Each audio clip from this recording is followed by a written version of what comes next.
श्री सद्गुरुचरणारविन्दाभ्यां नमः। अखण्डानन्दसम्बोधो वन्दनाद्यस्य जायते गोविन्दं तमहं वन्दे चिदानन्दतनुं गुरुम्। अखण्डं सच्चिदानन्दम् अवाङ्मनसगोचरम् आत्मानमखिलाधारम् आश्रये भीष्टसिद्धये। यदा लम्बोदरं हन्ति सतां प्रत्यूहसम्भवं तदा लम्बे दयालम्बं लम्बोदरपदाम्बुजम्।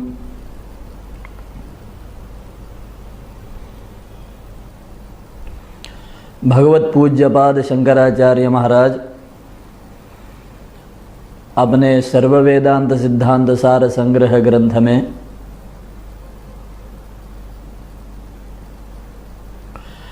अखंड आनंद की प्राप्ति हो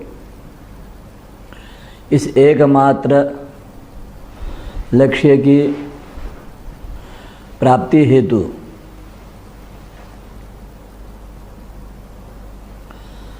वेदांत के समस्त सिद्धांतों का सार संग्रह रूप में बता रहे हैं और उसकी पीठिका उसका उपक्रम करते हुए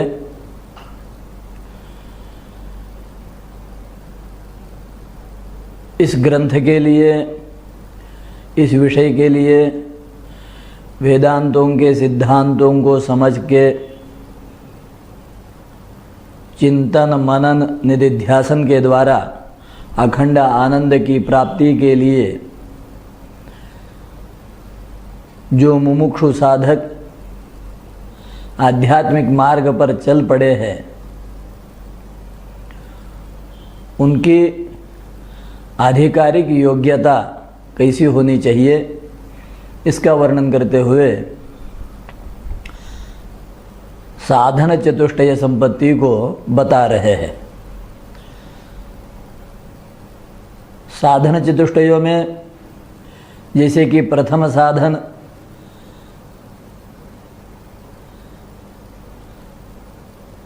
आत्मानात्म विवेक या नित्यानित्य विवेक कहें, उसको प्रथम साधन के रूप में बताते हुए दूसरे साधन के रूप में इहामुत्रार्थ फलभोग विराग अर्थात वैराग्य, जिस वैराग्य की पराकाष्ठा बताते हुए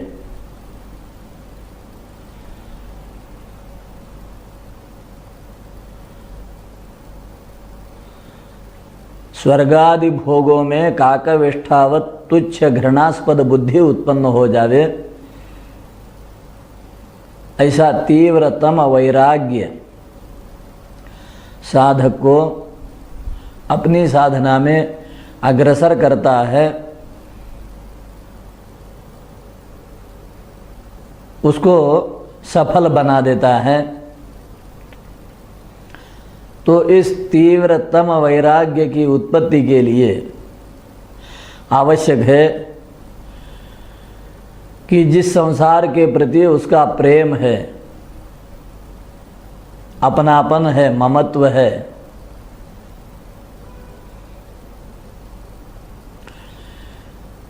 उस प्रेम के और ममत्व के वास्तव को, यथार्थ को बताते हुए सोए हुए साधकों को झकझोर देने के लिए, उठाने के लिए बड़े मार्मिक शब्दों से और बड़े ही एक से बढ़कर एक सुंदर सुंदर दृष्टांतों के द्वारा भगवान शंकराचार्य जी संसार का वर्णन कर रहे हैं। तो उसी वर्णन में पिछले पाठ में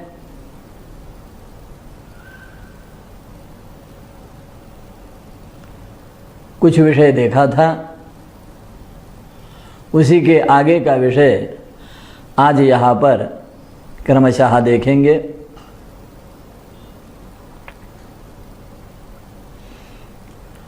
शंकराचार्य जी कहते हैं ऐसा एक विलक्षण मोह मनुष्य के अंतःकरण में हो जाता है कि वो चाहते हुए भी संसार को छोड़ नहीं पाता है और संसार में ही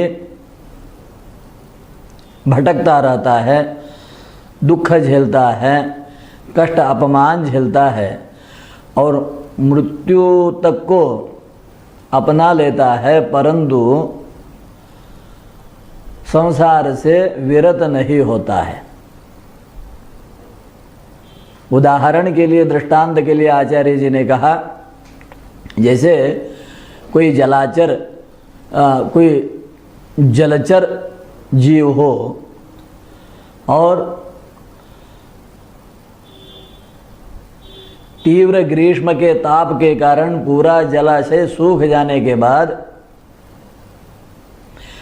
वो अपनी प्राण रक्षा के लिए भी उस जलाशय का त्याग कर दूसरे जलाशय का आलंबन नहीं लेना चाहता है, जबकि उसके मित्र उसकी सहायता करना चाहते हैं और उसको समीप के ही दूसरे जलाशय में कि जहाँ जल पर्याप्त मात्रा में उपलब्ध है वहाँ पर ले जाना चाहते हैं, परंतु वो इसी जलाशय से ऐसा अपना नाता जोड़ देता है कि जलाशय का त्याग ही नहीं करना चाहता है और फिर सूखे हुए जलाशय में स्वयं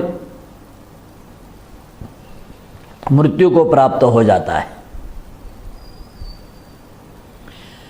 केवल मोह ही कारण है कि उसको जलाशय के साथ बांध देता है।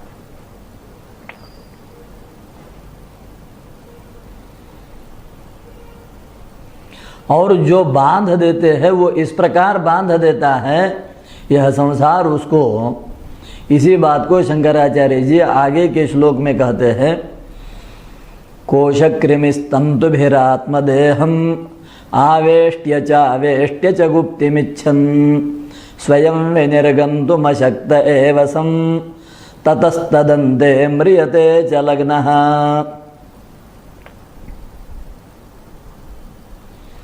एक कीड़ा होता है जो अपने ही शरीर से निकले हुए तंतुओं के द्वारा, धागों के द्वारा एक कोश अर्थात जाल बनाता है और ये मान के चलता है कि मेरे शरीर से निकले हुए धागों के द्वारा बनाया हुआ यह जाल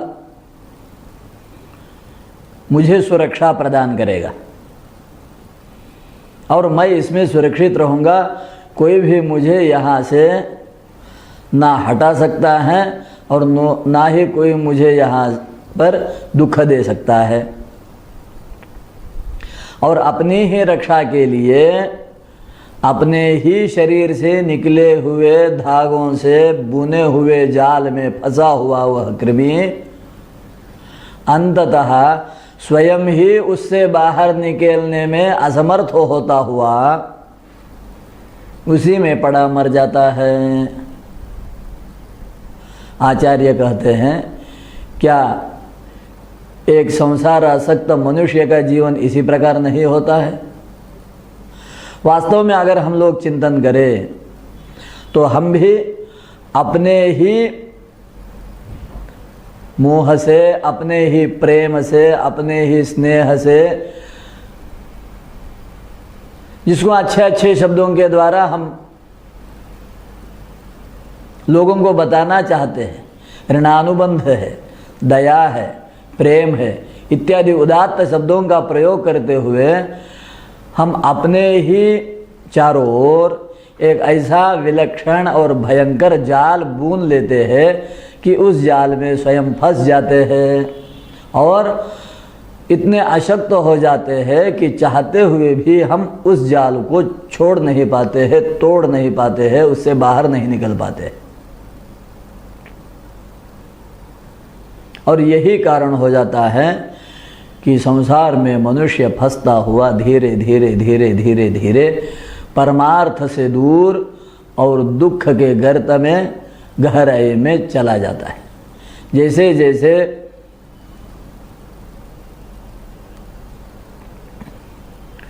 मोह के गर्त में गहराई में चला जाएगा, वैसे वैसे उसका दुख दिन ब दिन बढ़ता जाएगा।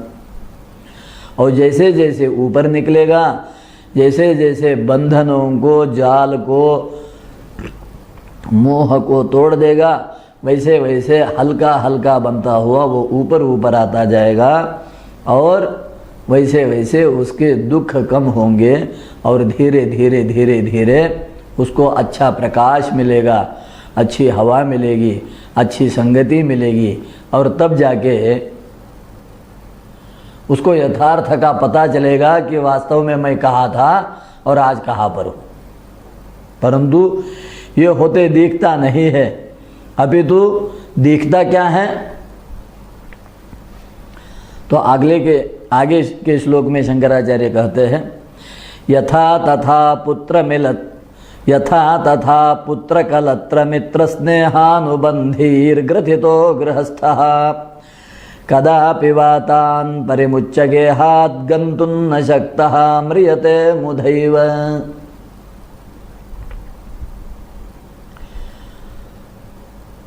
व्यर्थ में ही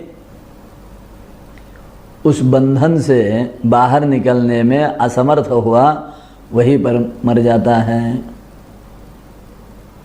वास्तव में देखा जाए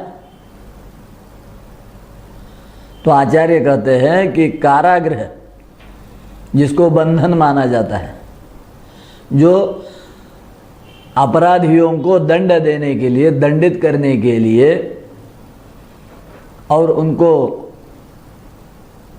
कष्ट देने के लिए दिया जाता है, रखा जाता है, तो उस कारागार में और जिसमें प्रत्येक मनुष्य बड़े ही प्रेम से रमता है, उस संसार में या अपने घर में फर्क क्या है? शंकराचार्य कहते हैं वास्तव में देखें तो कोई फर्क नहीं है। बस समझ इतनी होती है कि कारागार में जो है वो अनिच्छा से है और संसार में जो है वो स्वयं की इच्छा से है। बाकी जो परिणाम है, जिस प्रकार के पांचों से बंधन है, जिस प्रकार की पराधीनता है, जिस प्रकार की परवशता है, जिस प्रकार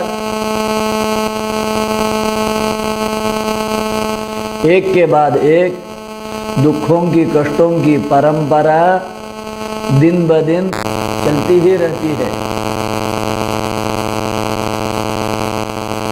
यही कारागार में होता है। जो बंदी है, कैदी है, उसके जीवन में, और यही जो संसार में अपने घर में रमा है, उसी के जीवन में, उसके जीवन में भी यही होता है। दूसरा तो कुछ दिखता नहीं है। केवल मात्र इतना ही अंतर है कि वो वहां पर परेच्छा से है, यहाँ पर घर में मनुष्य अपनी स्वेच्छा से है। परंतु स्वेच्छा ही उसको इतनी गिरा रही है, इतना दुख पहुंचा रही है, इस बात को वो समझ नहीं पाता है। क्यों? मोह के पाशों से वो बंधा हुआ है। मोह के पाश से बंधे हुए मनुष्य के लिए घर और कारागार दोनों एक समान होते हैं। इस बात को शंकराचार्य जी ने आगे के श्लोक में बहुत सुंदर बताया है। कहते हैं, कारागृहस्यास्य च को विशेषः प्रदृश्यते साधु विचार्यमाणे मुक्तेः प्रतीपत्वमिहापि पुंसः कान्ता सुखाभ्युत्थित मोहपाशैः।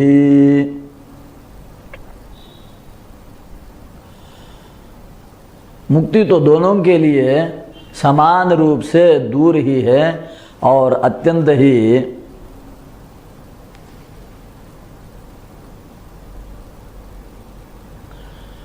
कष्ट से ही दिख रही है। जिस प्रकार मोह मनुष्य को बंधन में डालता है, जिस प्रकार भ्रम मनुष्य को बंधन में डालता है, जिस प्रकार सुरक्षा की भावना मनुष्य को बंधन में डाल देती है, जिस प्रकार स्वयं ही स्नेह के अनुबंध से बंधा हुआ मनुष्य दुख कष्ट में पछता रहता है, शंकराचार्य जी कहते हैं इन सबके साथ साथ और एक भयंकर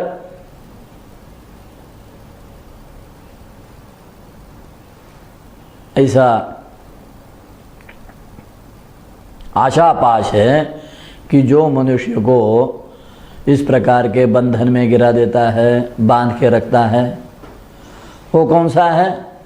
तो कहा धनाशा। धन की आशा मनुष्य को संसार में बांध लेती है। ये अत्यंत प्रबल होती है, मृत्यु का कारण बन जाती है, फिर भी मनुष्य उसका त्याग नहीं कर पाता है।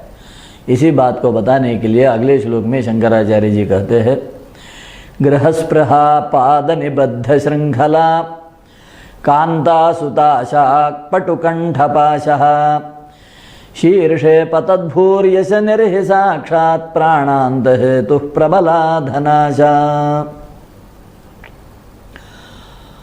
मानो सिर के ऊपर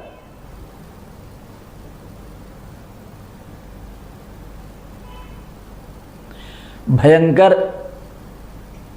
गरजती हुई आकाश से टूटी हुई बिजली सिर पे गिर जाए और वो जैसे मनुष्य के प्राणों का हरण कर लेती है क्षण भर में, उसी प्रकार धन की आशा मनुष्य के प्राणों को हरण करने में समर्थ हो जाती है।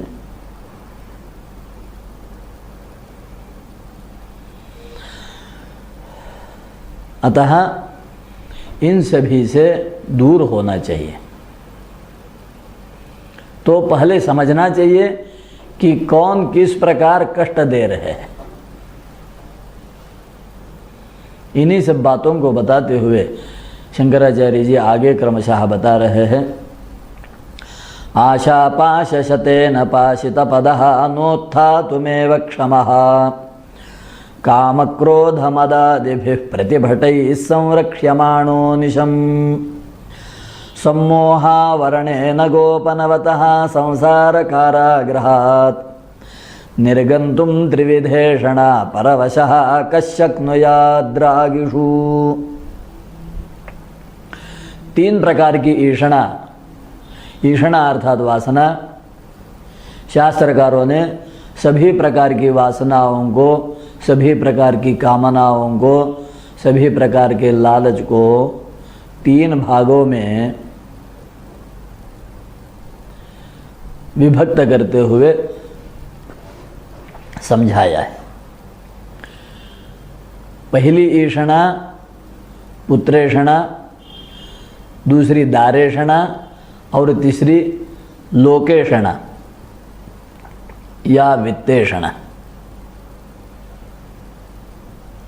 जिसके अंतःकरण में संसार के प्रति अनुराग है, ऐसा मनुष्य किसी भी प्रकार से संसार कारागृह से इन तीनों ईषणाओं के द्वारा बंधा हुआ बाहर नहीं निकल सकता।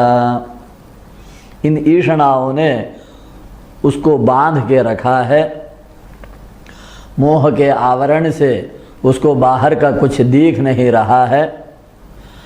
काम क्रोध मद मोह लोभ मत्सर इत्यादि बड़े बड़े सैनिक अहरनिश उसकी रक्षा कर रहे हैं, अर्थात अपने वश में किए हुए हैं। ना ही वो काम पर जय पा सकता है, ना ही क्रोध को वो परास्त कर सकता है, ना ही मदमत्सरों से वो स्वतंत्र रह पाता है। इस प्रकार उसकी अवस्था हो जाती है और आशा के नाम से पाश से उसके पैरों में ऐसी ऐसी जंजीरें पड़ी हुई है कि वो चाहते हुए भी एक कदम आगे नहीं बढ़ा पाता। अपितु इसी प्रकार दारेषणा, पुत्रेषणा और वित्तेषणा अर्थात मेरी पत्नी, मेरे पुत्र और मेरी संपत्ति, ममत्व जो तीन प्रकार से उसका विभक्त हुआ है, वो तीनों जगह से वो अपने ममत्व को नष्ट नहीं कर पाता है, ममत्व का त्याग नहीं कर पाता है, ममत्व को विवेक के सहारे समझ नहीं पाता है। तो ये अच्छी बात नहीं है। इसी को बताने के लिए जिस पर तुम ममत्व कर रहे हो वे किस प्रकार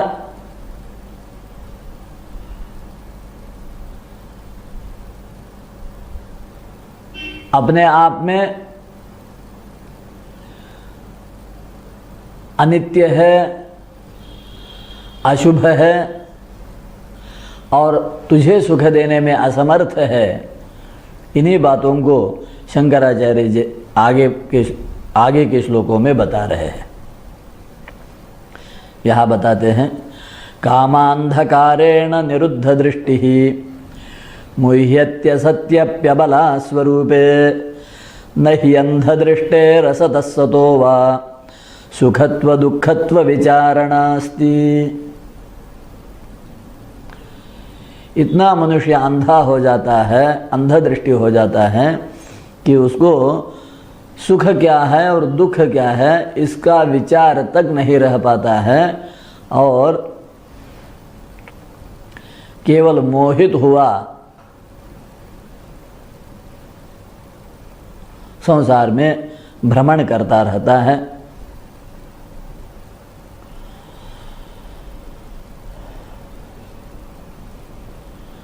दारेषणा अर्थात स्त्री के प्रति आकर्षण, चाहे वो अपनी पत्नी हो चाहे पराई स्त्री हो, किसी भी प्रकार की नारी हो, नारी के प्रति मनुष्य का पुरुष का आकर्षण या पुरुष के प्रति स्त्री का अर्थात नारी का आकर्षण, ये दोनों को भी कितने भयंकर दुख के गर्त में गड्ढे में गिरा देते हैं और जिनके प्रति इतना हम आकर्षण कर रहे हैं, वास्तव में वो आकर्षण योग्य है क्या? इस बात को बताते हुए शंकराचार्य जी ने आगे एक बहुत सुंदर स्त्री पुरुष शरीर के वास्तविक स्वरूप का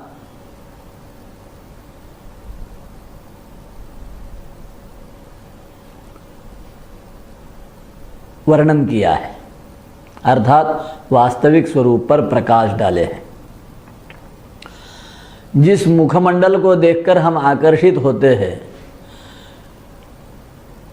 नासिका को देखकर आकर्षण होता है, आँखों का आकर्षण होता है, कानों का आकर्षण होता है, हाथ पैरों को, उंगलियों को, केशपाश को देखकर आकर्षण होता है, तो शंकराचार्य जी कहते हैं कि वास्तव में ये सब क्या है? थोड़ा सा सोचो, देखो। श्लेष्मोद्गारिमुखम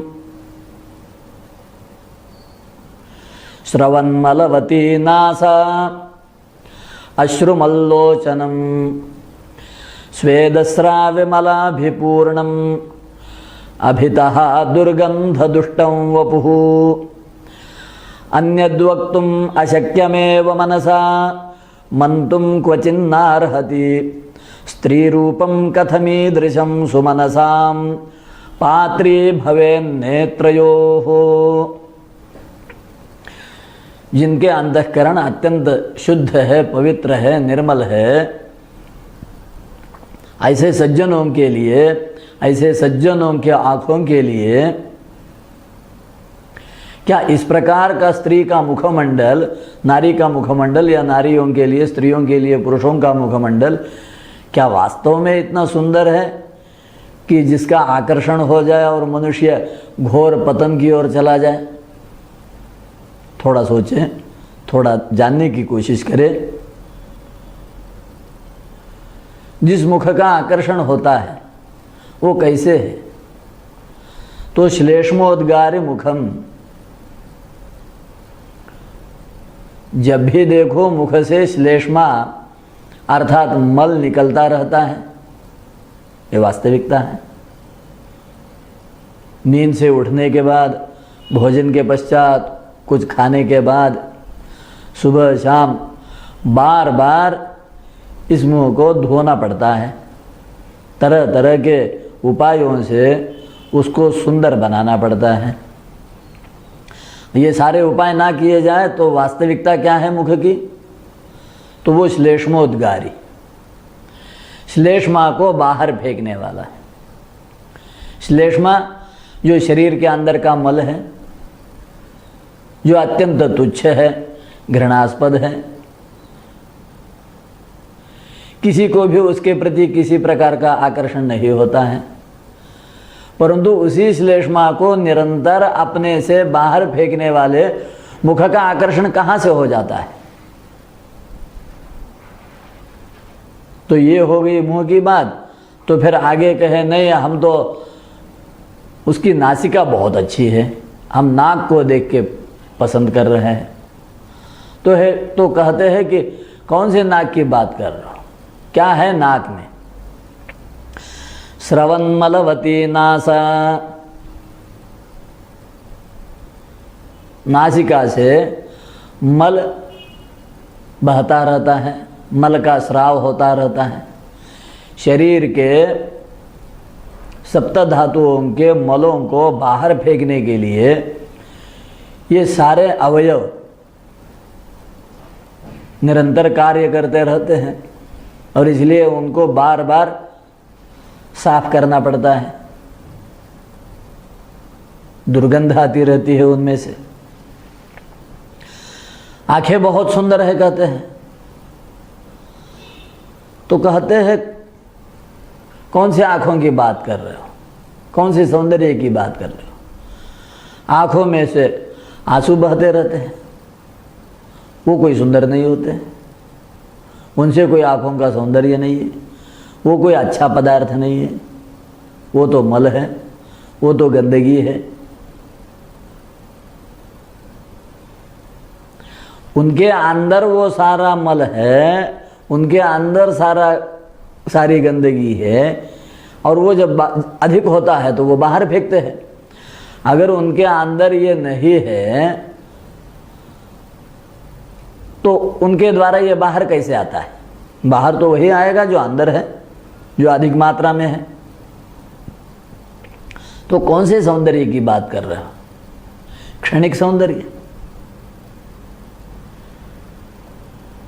अभी थोड़ी देर पहले सारे मल को बाहर निकाल के साफ सुथरा होके वो सामने आता है या वो सामने आती है, और 1 घंटा 2 घंटा बीत जाए तो फिर वो सारा भर जाता है, तो दोबारा उनको साफ करने के लिए बार बार उसको प्रसाधन का सहारा लेना पड़ता है। तो वास्तव में जिस मुखमंडल का आकर्षण होता है, आकर्षण का केंद्र बना हुआ जो मुखमंडल है, अगर वास्तव में देखा जाए, चिंतन किया जाए, सोचा जाए, तो वो तो मलों का भंडार है।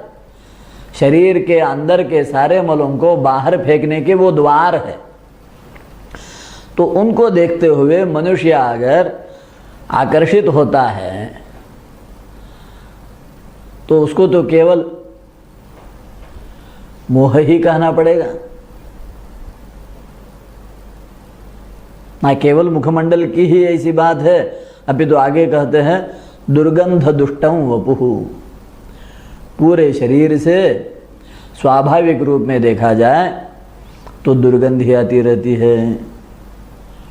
नखशिखांत शरीर में मल भरा पड़ा हुआ है। स्वेद अर्थात पसीना सिर से लेके पैर तक के शरीर के सभी अवयवों से बहता रहता है। तो इस प्रकार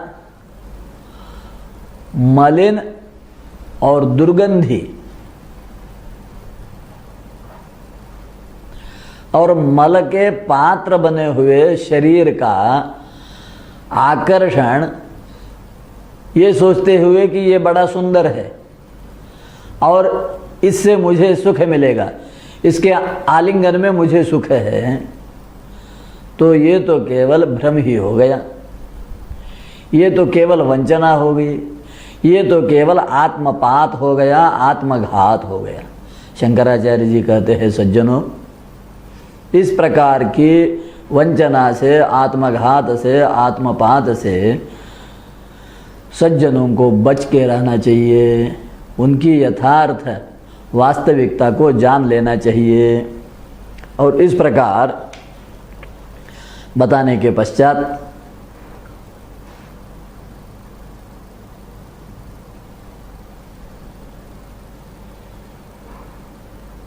फिर कहते हैं कि इतना सब जानने के पश्चात भी अगर किसी को स्त्री का आकर्षण है या स्त्रियों को पुरुषों का आकर्षण है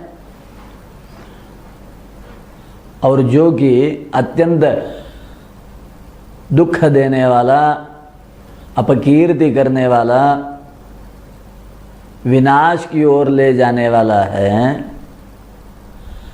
उसके लिए एक ही दृष्टांत शंकराचार्य जी यहाँ पर बड़ा सुंदर बताते हैं।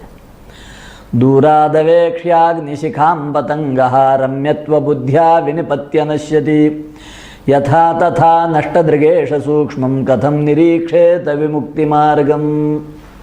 जिस प्रकार पतंग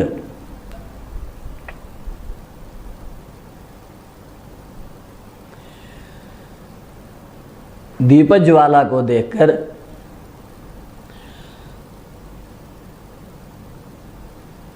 दीपज्वाला के केवल सौंदर्य मात्र को ग्रहण करता हुआ और उस सौंदर्य की अभिलाषा से दीपज्वाला की ओर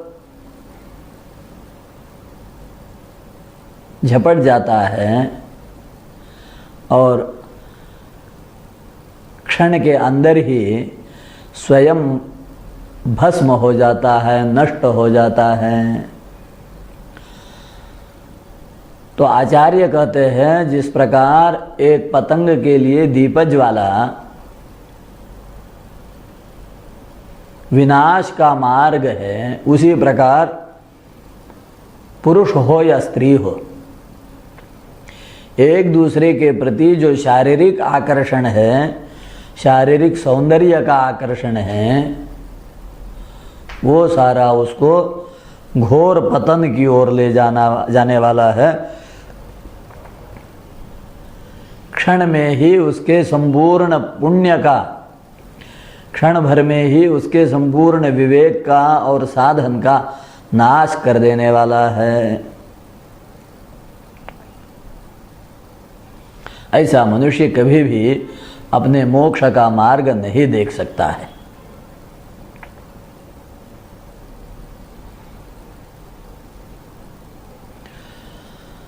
इसी बात को और दृढ़ करने के लिए आगे बताते हैं, कामेन कांतां परिगृह्य तद्वत् जनोप्ययं नश्यति नष्टदृष्टिः मांसास्थिमज्जा मलमूत्रपात्रं स्त्रियं स्वयं रम्यतयैव पश्यति।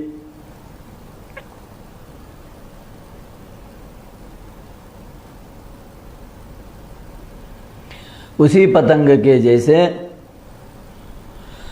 जिनकी दृष्टि नष्ट हो चुकी है, ऐसे लोग काम के वश होते हुए, काम के वशीभूत होकर और मांस, अस्थि, मज्जा, मल, मूत्र इत्यादि अत्यंत दुर्गंध से और त्याज्य पदार्थों से बने हुए शरीर को सौंदर्य का पात्र समझते हैं और उसमें केवल सौंदर्य का दर्शन करते हैं, परंतु ये नहीं समझते हैं कि ये सौंदर्य वास्तविक नहीं है। ये सौंदर्य ऊपर ऊपर का सौंदर्य है, काल्पनिक है। वास्तविकता तो यह शरीर मलमूत्र का पात्र है, दुर्गंध से परिपूर्ण है। परंतु काम एक ऐसा भयंकर मनुष्य का शत्रु है कि वो मनुष्य की बुद्धि को भ्रष्ट कर देता है और जो जैसा नहीं है वैसा उसको दिखा देता है, यथार्थ दर्शन नहीं कराता है। तो काम मनुष्य के लिए कितना भयंकर है, काम के वशीभूत हुआ मनुष्य कितने पतन की ओर जाता है, उसका कितना विनाश होता है, इसी बात को शंकराचार्य जी आगे बता रहे हैं। काम एव यमः साक्षात् कांता वैतरणी नदी विवेकिनां मुमुक्षूणां निलयस्तु यमालयः।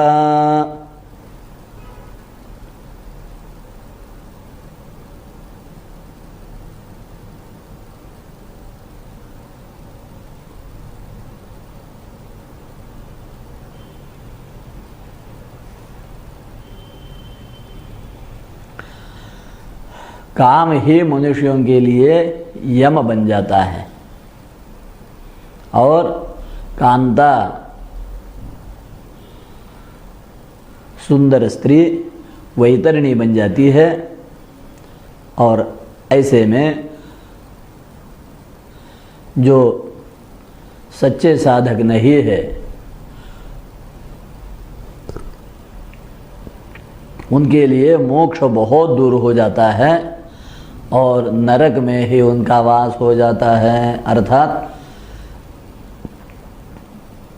भयंकर कष्ट और दुख भोगने के लिए उनका यहाँ का मनुष्य जीवन व्यर्थ में ही नष्ट हो जाता है।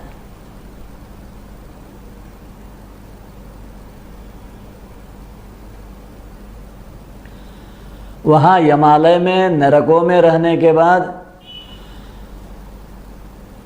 वहाँ भी विवेक अगर उत्पन्न ना हो तो आधिदैविक, आधिभौतिक और आध्यात्मिक त्रिविध तापों से जो क्लेश हो रहे हैं उनसे निवृत्ति नहीं दिखती है। कुछ क्षण के लिए जब वहाँ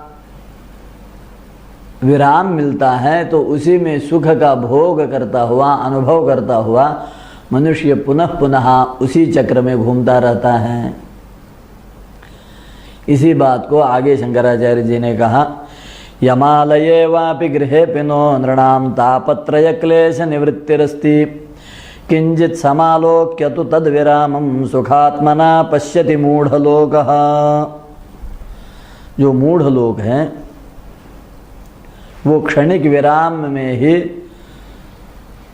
सुख का अनुभव करते हैं और फिर इसमें घूमते ही रहते हैं। उनके तापत्रयों की निवृत्ति अल्प भी संभव नहीं हो जाती है।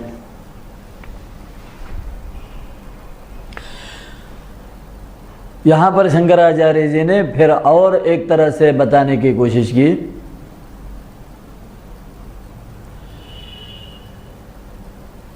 यम से लोग डरते हैं। जिस प्रकार यम के बारे में बताया जाता है, पढ़ा जाता है, सुना जाता है, तो अवश्य ही मनुष्य यम से भयभीत होता है और यम से दूर रहना चाहता है।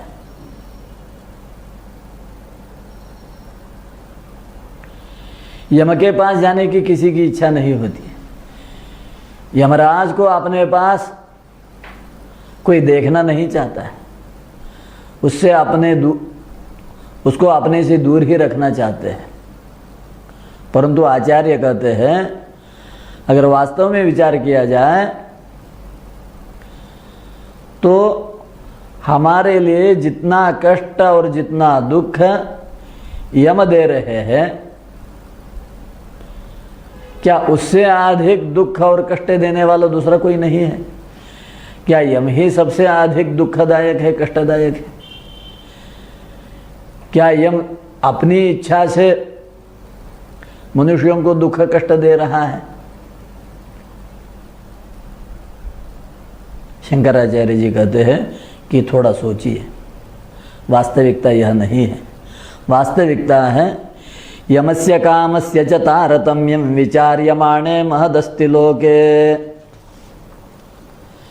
हितं करोत्यस्य यमो प्रियः सन् कामस्त्वनर्थं कुरुते प्रियः सन्।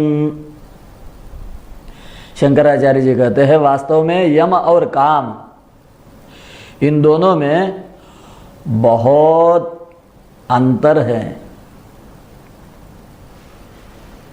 तारतम्य बहुत बड़ा है। वास्तव में यम हमारा अप्रिय होते हुए भी हित कर रहा है और काम हमारा प्रिय होते हुए अनर्थ कर रहा है।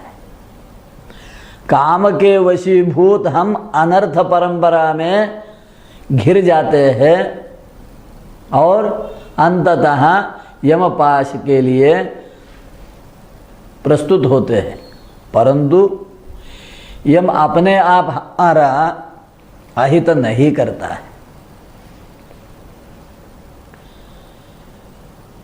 सामने देखा जाए तो ऐसा लगता है कि यम हमारा शत्रु है, यम हमें कष्ट देने वाला है, इसलिए हम यम से तो दूर रहना चाहते हैं। और सामान्य दृष्टि से हमें यह दिखता है कि कामना बहुत अच्छी है, वह हमें क्षणिक सुख दे रही है, इसलिए कामना के समीप हम जाते हैं, परंतु यहीं पर हमारा पतन होता है, यहीं पर हमारा भ्रम होता है। हम वास्तविक हमारे जो हितचिंतक है, हित करने वाले हैं, उनको समझ ही नहीं पाए। हमने काम को अपना हित कर माना है, हित देने वाला माना है, और इसलिए हमने काम को पास में लिया, काम के वश हो गए, अपनी सत्ता को, अपनी स्वतंत्रता को, अपने विवेक को हमने काम के अधीन कर दिया और काम की सत्ता से, काम की स्वतंत्रता से, काम के अधीन होते हुए हम जीवन व्यतीत करते हैं। और जब यम सामने आ जाते हैं तब फिर हम यम को दोष देते हैं, परंतु यम के सामने हमें खड़ा जिस काम ने किया है, आज भी हम उस काम को समझ नहीं पा रहे हैं। वास्तव में जब हम यम के अधीन होते हैं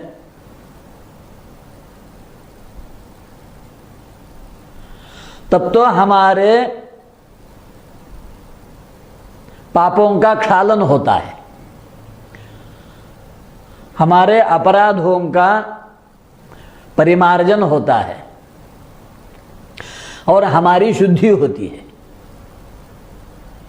तो वास्तव में यम हमारा हित कर रहा है और काम हमारा अहित कर रहा है, परंतु इन दोनों के यथार्थता को ना समझते हुए मनुष्य काम को अपने पास में आते हुए बड़ा हर्षित होता है और यमराज को अपने पास में देखकर बड़ा दुखी होता है। परंतु ये ठीक नहीं है। इसी बात को शंकराचार्य जी आगे कहते हैं, यमः असतामेव करोत्यनर्थं सतान्तु सौख्यं कुरुते हितस्सन् कामः सतामेव गतिं निरुन्धन् करोत्यनर्थं ह्यसतान्नु का कथा। यम तो जो दुष्ट लोग हैं जो सत्प्रवृत्त नहीं है उन लोगों के लिए अनर्थकारी है, परंतु जो सज्जन है उनके लिए तो यम सौख्य ही प्रदान करता है, अर्थात सुख ही प्रदान करता है। और उनके साथ यम रहते हैं।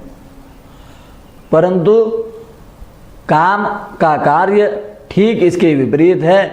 काम सज्जनों की गतियों को, सज्जनों के विचारों को, सज्जनों के क्रियाकलापों को बांध लेता है और उनके जीवन में अनर्थ उत्पन्न कर देता है। और सज्जनों के ही जीवन में अनर्थ उत्पन्न करने की शक्ति रखने वाला वो शक्तिशाली काम जो सत्प्रवृत्त नहीं है, जिनमें सज्जनता नहीं है, अर्थात जिनमें धैर्य नहीं है, उनके जीवन में वो दुख की परंपरा को बढ़ाते रहे और उनका जीवन नष्ट भ्रष्ट कर दे, इसमें आश्चर्य की क्या बात है। काम का प्रभाव कितना विलक्षण है, काम का सामर्थ्य कितना है, काम की व्यापकता कितनी है और काम से मनुष्य को कितना सावध होना चाहिए, इसी बात को शंकराचार्य जी आगे बता रहे हैं। विश्वस्य वृद्धिं स्वयमेव कांक्षन् प्रवर्तकं कामिजनं ससर्ज तेनैव लोकः परिमुह्यमानः प्रवर्धते चंद्रमसेव चाब्धिः।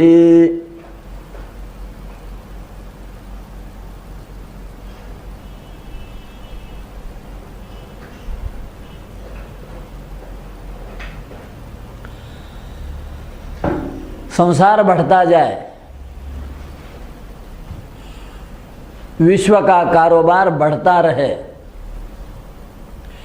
यह इच्छा काम के मन में होती है।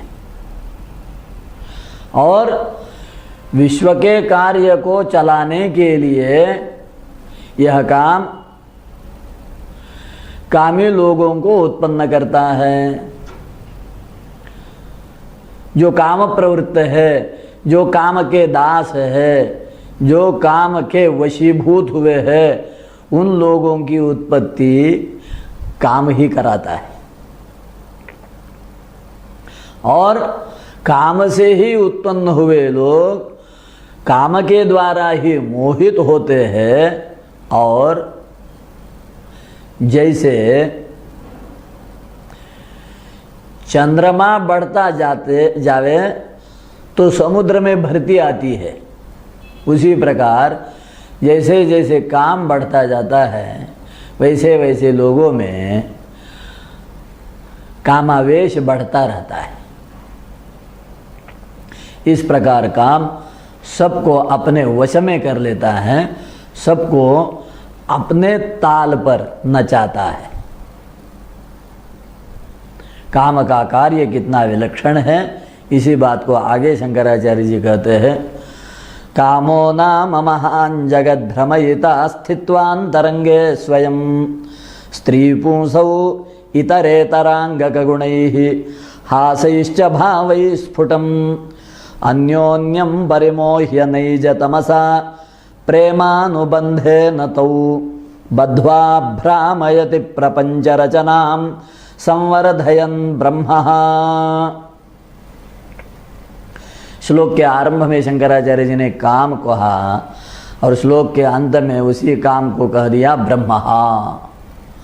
अर्थात ये काम ज्ञान का, विवेक का, वैराग्य का नाश करने वाला है, विद्या का नाश करने वाला है।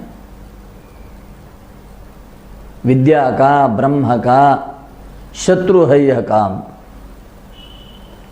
यह बहुत महान है। कामो नाम महान, बहुत बड़ा है। इसकी शक्ति कितनी है तो कहा जगत भ्रमयिता, ये पूरे विश्व संसार को घुमा रहा है। स्थित्वांतरंगे स्वयं, सभी के अंतरंग में स्वयं रहता है और सबको घुमाता है। इसका घुमाना किस प्रकार है तो कहा स्त्री पुंसौ इतरे तरांग गुण ही, स्त्री और पुरुष दोनों एक दूसरे के गुणों से और हास परिहास भावों के द्वारा मोहित हो जाते हैं एक दूसरे के ऊपर। और जब वे दोनों अर्थात स्त्री पुरुष के ऊपर और पुरुष स्त्री के ऊपर मोहित हो जाते हैं तो यह काम नैज तमसा अपने अंधेरे से दोनों को प्रेम बंध में बांध लेता है। और दोनों जब प्रेम बंध में बंधे जाते हैं तो उसको बांध के प्रपंच रचना का अपना संकल्पित कार्य बढ़ाते हुए यह इनको घुमाता रहता है। तो सज्जनों को चाहिए कि काम की वास्तविकता को समझे, काम के सामर्थ्य को समझे, काम के स्वरूप को समझे, काम के स्वभाव को समझे और उसके वशीभूत ना होते हुए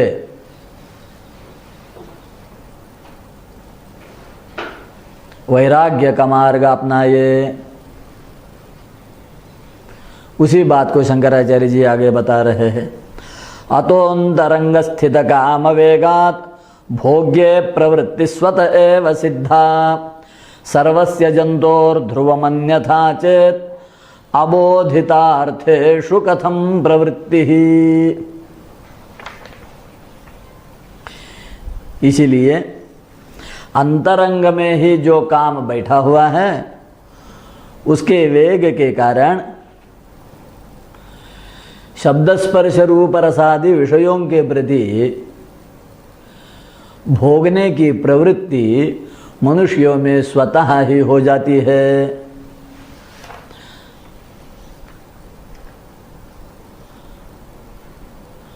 और ये स्थिर है, अन्यथा जहाँ पर बोध नहीं है वहाँ प्रवृत्ति ही कैसी होगी।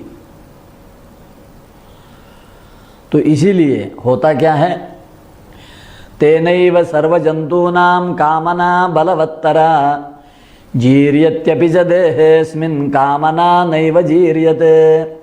इसीलिए सभी प्राणियों के अंतःकरण में अत्यंत बलवत्तर ऐसी कामना रहती है। देह जीर्ण होता है, देह शीर्ण होता है, बालक तरुण होता है, तरुण प्रौढ़ होता है, प्रौढ़ वृद्ध होता है और वृद्ध गलित गात्र होता है, तथापि कामना उनके अंतःकरण में जो है वो क्षीण नहीं होती है। शरीर क्षीण होता है, संबंध क्षीण होते हैं, द्रव्य क्षीण होता है, शक्ति क्षीण होती है, परंतु कामना बढ़ती रहती है। और इस प्रकार काम के संपूर्ण स्वरूप को जानने के पश्चात जिसने काम को समझा और उससे मुक्त होने के लिए जो प्रवृत्त हुआ, जो चिंतन करने लगा, जो प्रयत्न करने लगा, वही मोक्ष के मार्ग पर चल सकता है। इस सर्व वेदांत सिद्धांत सार संग्रह ग्रंथ में जिसको अधिकारी बताया है वो अधिकारी वही होगा कि जो इस प्रकार अवेक्ष्य विषये दोषम बुद्धियुक्तो विचक्षणः कामपाशेन यो मुक्तः स मुक्तेः पथिगोचरः। सभी प्रकार के विषयों में जो अत्यंत चतुर बुद्धि से और दोषों को देखते हुए काम पाश से मुक्त होगा, काम पाशों से अपने को बंधन में जो नहीं डालेगा, वही मनुष्य अखंड आनंद बोध की प्राप्ति के लिए जो मोक्ष के मार्ग पर आगे बढ़ना है उसमें अधिकारी बनता है। और ऐसे कामजयी मनुष्य को जब मोक्ष के मार्ग पर आगे बढ़ना है तो कामजय के लिए किस प्रकार साधन करना चाहिए। मन में विचार आ गया, ये स्वीकार हो गया कि काम मेरा शत्रु है, काम के कारण मुझे कष्ट हो रहा है, तो अब इस काम से मैं कैसे बचूं, काम को अपने से कैसे दूर रखूं, काम जय मैं कैसे प्राप्त करूं, इसका चिंतन सहज ही मनुष्य के अंतःकरण में होता है। तो ऐसे सहज प्रवृत्त मनुष्य को काम जय के उपाय शंकराचार्य जी आगे के श्लोकों में बता रहे हैं। काम जय के साधन के रूप में शंकराचार्य जी ने जो जो उपाय बताए हुए हैं उनको क्रमशः हम आगे के पाठ से देखेंगे। आज के पाठ को यहीं पर विराम देते हैं।